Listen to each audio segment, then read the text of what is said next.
ধান চাষ করবে না চাষা, কে বুঝে বুক ভরা কষ্টের এই শাসার ভাষা। সৃষ্টিকর্তা দিয়েছে দুর্যোগ, আপন মানুষ হয়েও নিয়েছে সুযোগ। বন্ধুরা, আমি বলতে যাচ্ছি বা দেখাতে যাচ্ছি, দেখেন চাষার কি এক করুণ অবস্থা। এক বছরের আশা স্বপ্ন সব নিমিষেই শেষ। চাষার ধানের জমি পানিতে প্লাবিত হয়ে সকল স্বপ্নই শেষ। চাষার এই আশা, বুক ভরা আশা, এখন রূপ নিয়েছে কষ্ট, কে বুঝে তার ভাষা। প্রিয় বন্ধুরা, আমি বলতে চাচ্ছি যে এই ধান, এই যে দেখছেন ধান, এই নষ্ট ধানগুলো, এই ধানগুলো এখন প্রতি মনে 100 টাকা কেউ বলতেছে না, নিতে চাচ্ছে না, 700 টাকা বলতেছে না। কি এক দুর্দশার মধ্যে চাষা আসে। এই সোনালী ফসল শেষ স্বপ্ন, 700 টাকা দিয়ে কেউ নিচ্ছে না, অথচ কামলার দাম এখন 2200 টাকা।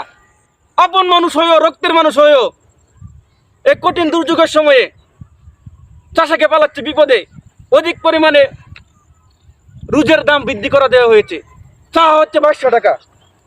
প্রিয় বন্ধুরা, এ কেমন নীতি, এ কেমন ইনসাফ। আমরা একজন মুসলিম হয়েও, ইসলাম ধর্মের লোক হয়েও এ কেমন নিষ্ঠুরতার পরিচয় দিচ্ছি। যেখানে 700 থেকে 1200 টাকা নেওয়া যেতে পারতো দিন মজুরের দাম, অথচ এখানে 2200 টাকা নেওয়া হচ্ছে, তা দুঃখজনক। আর প্রতি বছরে চাষার দুঃখ আর দূর হয় না। চাষা মাথা উঁচু করে বাঁচার স্বপ্ন চাষা দেখতে পারে না। কেন পারবে? দুর্যোগে প্রতি বছর নিয়ে যায় চাষার এই ধান, দুর্যোগের কারণে উঠাতে পারে না সোনালী ফসল, আর ফসল উঠাতে পারলেও ন্যায্য দামটুকু পায় না। এই দেশের চাষার যত্ন আশা সবই যেন নিমিতেই শেষ। এই জন্য আমি বলতেছি, চাষাদের প্রতি একটু ছুরি দিয়ে তাকান, যারা উচ্চ পর্যায়ে আছেন।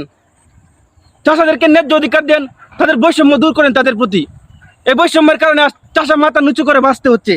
কৃষকের এই দুঃখ দুর্দশা কে বুঝবে বা কে বা বুঝবে? কবে বুঝবে এই দুঃখ দুর্দশা?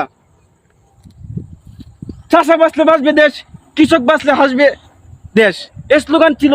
কিন্তু আজ এই স্লোগানের বিপরীতে কৃষকের এখন সবই শেষ। তাই কৃষকের প্রতি আসুন আমরা সহৃদয়বান হই, যত্নশীল হই, তাহলে ন্যায্য অধিকারটুকু তাদেরকে আমরা পরিশোধ করে দেই, এই আশা ব্যক্ত করে, এবং মানুষ হিসেবে আমরা মুসলিম হিসেবে মানবিক হওয়ার চেষ্টা করি, জুলুম নির্যাতন আর লোভ লালসা দূর করি। আসসালামু আলাইকুম।